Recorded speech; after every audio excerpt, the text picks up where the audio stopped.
stability and mobility. A lot of times we talk internal, external rotation, seated 90-90 drills. There's a lot of discussion even from us on internal and external rotation.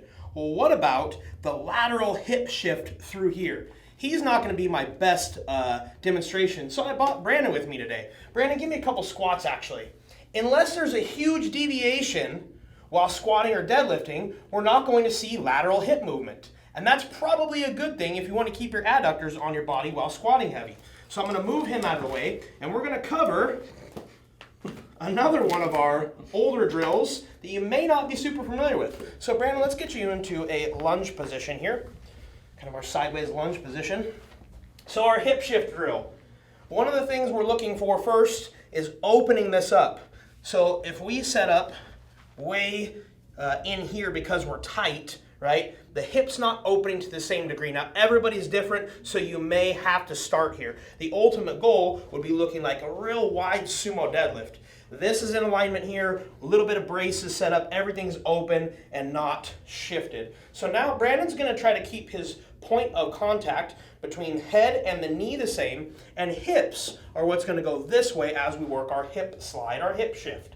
So go ahead and push out, and then come back the other direction. Just when we talk hip airplanes, internal, external rotation, it's really important that we go both ways. A lot of people don't overemphasize this direction. They just get to straight and they're just opening up the adductors. Well, we need to take care of both sides of that hip.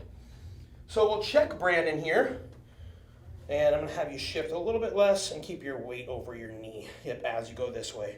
Yep. Now, anywhere in this drill, if Brandon has good stability, we're talking mobility first, if he has good stability, he should be able to pick up that opposite foot at any point in time. So let's check and see if he can do that. Yeah. That in range. Yep, that's very tough. Letting him know there's something going on that might need his attention. When he comes back to this side, to me, this will probably be the easiest place for him to pick it up, but not necessarily. Some people are very weak throughout this point in time. Now, note, what we don't want to do, the fault, is to lose that good setup in that brace and just lean over so I can pick my foot up. The hip didn't really move, I just moved at my spine.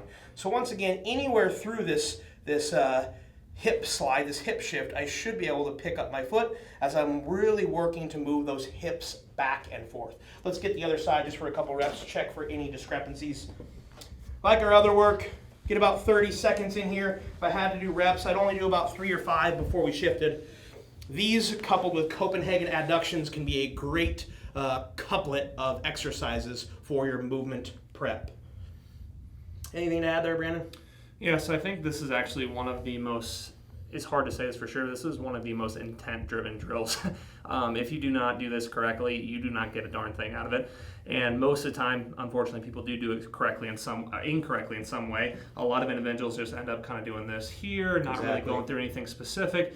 Be very intentional. You should feel this in this glute med. You should feel this in your adductor. You should feel this in several different muscle groups, even that VMO that in the old video Chris Duffin talked about quite extensively. So make sure you're doing it correctly. Make sure your motion looks like this. Make sure your starting position is good. This knee should be directly stacked over the ankle. We should be nice and square as well. Square, small brace setup. And square is probably the most important part. It's really easy to let myself do this, and I don't get much of anything out of this. Then lastly, I always like to specify just a little bit on the break on the other side. We already mentioned but it's very important that we're actually breaking on this side, just like that, as we go through this motion.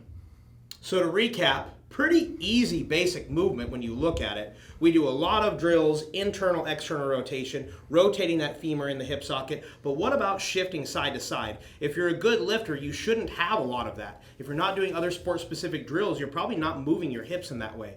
Great addition with Copenhagen adductions. I have to highlight what Brandon said. You should feel this drill. If you're just moving, you don't feel anything, slow it down, do the foot self-check, and feel your body push one direction and pull the other direction.